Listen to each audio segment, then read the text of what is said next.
curious, what made you want to work with Atari? It was actually Ralph Bayer's story that inspired me to want to continue with the tinkering in video games. I mean, when I was in school, which was in the 1990s, you couldn't keep me away from working on my own games. They were usually text-based games, but things have changed since then. There's nothing more endearing than tech with dings and duct tape, and I think the Atari VCS, even though it has a very polished look, is still that and will continue to evolve. And I think it's a very exciting time to be a part of it when it's like this and not something that's past its peak. You want to see this kind of continue as this slow momentum growing revolution for indie developers. To have a console that maybe replaces the void created by some of the other attempts to create a Linux-based console. What was your inspiration for Apolune 2? Well, from the jump, Apolune 2 was designed for the VCS. It was designed for the classic controller. The twist operation, I wanted to create a game where I like to make top-down two-dimensional games, and the twist feature seemed to be something that I could exploit for that. But also I wanted to create something that nobody had ever seen before. And the idea of being an astronaut tethered to something else actually came as a part of Apolune 1, where it was a single-player game where it was a shoot-'em-up, and I wanted to add an aspect where your friend, your buddy, could be an astronaut kind of hanging outside of your ship instead of being a ship on his own. I thought it would be cool because the astronaut can't be hit by bullets, but the ship can. And it's just a way for somebody to help you out in a game that's a bullet hell shooter where you could totally use another gun and somebody who's aiming somewhere else. So that was where this astronaut tethered to something came from. And as the sequel, sort of pseudo-sequel to Apolune 1, I thought I would make it focused on that experience of having a astronaut tethered to a space station, but then his friends could come along. But instead of not being able to be hurt or not being able to affect things like where the ship is moving, etc., which was true of the original, Apolune 2 is solely based on the fact that you're playing a tug of war with your friends. You're dealing with this tether that, if you ask real astronauts who've been on EVAs, they all have this tether that keeps them alive, but at the same time can be a nuisance and a hazard that they have to plan for when they plan their elaborate EVAs. And so this was all about an EVA, probably the most dangerous job you can do in space, and it's a funny take on that. It's about working together as a team or as a single individual, trying to do way more than your job description would probably be if you actually had this job, and just being in a kind of silly universe that has very funny cartoon things happen in it. What are you most proud of in regards to the design of Apolune 2? Well, Apolune 2 is simple yet sophisticated. It's also scalable to a variety of social situations. If you are alone, you can play Apolune 2 and challenge yourself. If you're with a friend, the two of you can be frustrated together. And if you're at a party, 3, 4, or even up to 8 people can hop in. It also gives you an excuse to bring your controller to your friend's house. You can take your favorite controller for playing this game and pair it with your friend's VCS and have a great time and then take it home and at the end of the day. And it's a way to share a common experience of this game. What can we look forward to next from you?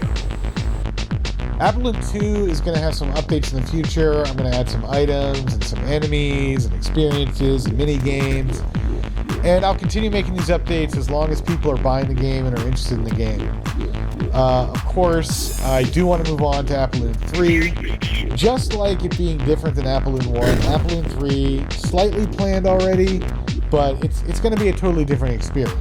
So I do have some early prototypes of this game, and it's not like Apolune 2 in any way. The entire series is designed around the central theme, but each game is different.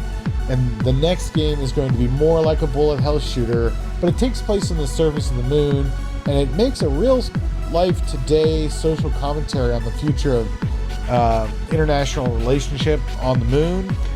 You know, a lot of people don't know this, but the moon has treaties around it. Some of them have been signed by the United States and Russia, and others haven't. But I see the future of the moon as being one where nations fight for control of the resources that are represented by the moon. That means not only rocket fuel, but large amounts of nickel and other metals that are found on the moon. And so Apolune 3 is going to take a jab at that, and it'll be funny and comedic and cartoon-like, but at the same time, it does have a serious sort of backdrop to it, which is this idea of an international mining operative on the moon fighting for control of lunar territory. So still the mining, a little bit of that bullet hell, sort of a combination of ideas from the first two, and yes, it will be couch casual, and yes, it will be out sometime in the future on the VCS, but I don't know when.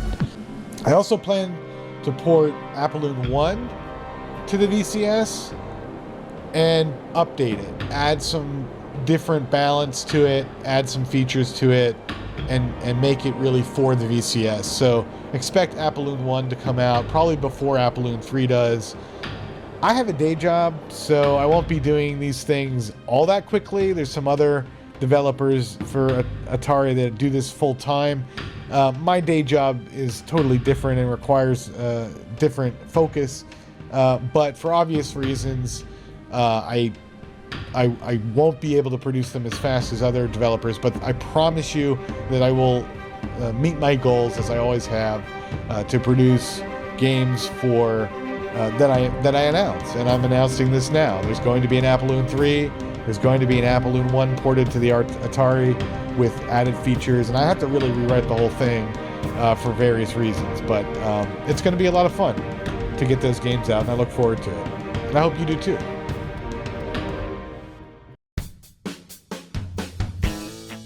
A lot of people don't realize this, but Apolune is a term from astronomy that means the farthest point that a spacecraft travels away from a moon. It's an honor to work with Atari and wear the brand of Mount Fuji, if just for a little while. I've been making games since 1990, but I've been making games seriously as a for-sale product since 2006. All of my games are generally space-based, but my first game that I ever wrote was a fantasy game. I might make a fantasy game in the future, we'll see. Unlike other developers, I have a day job, so games can take a while to get completed.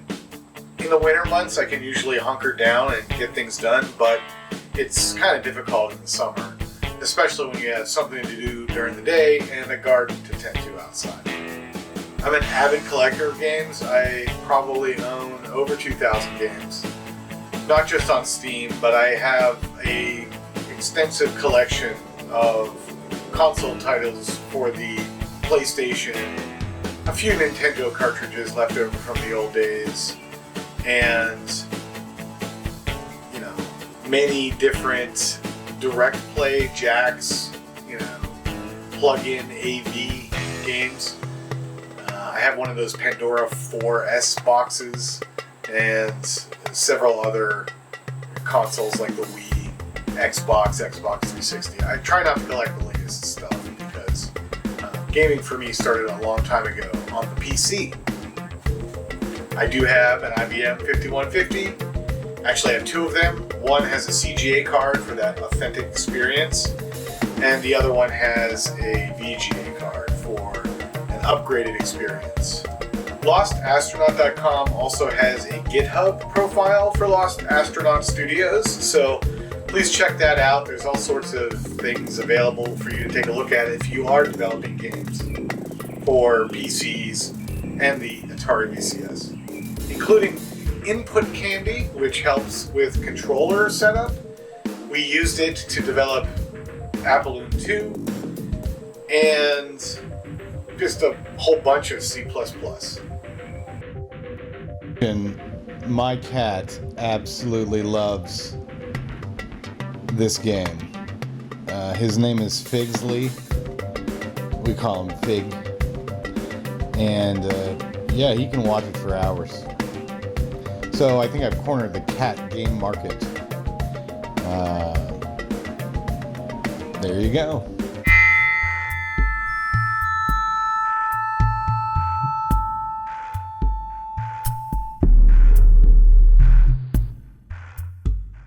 Looking for a job, I found myself in deep space. I was going to be an asteroid miner.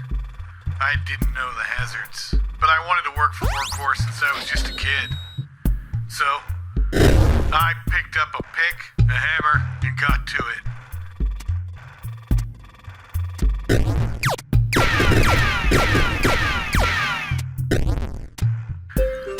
At first, things were pretty uneventful. Eventually, an alien came and checked me out. It's lonely out here, but I felt like I could handle this job. Until finally my friend arrived. It was so useful. She could repair the base, well, I got more ore. We were gonna make a killing.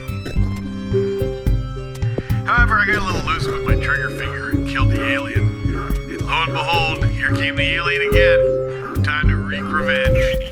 But that's fine. Boy, it's tough out here. Being a miner, working hard. But it's like the Wild West. And I'm hoping for a big haul.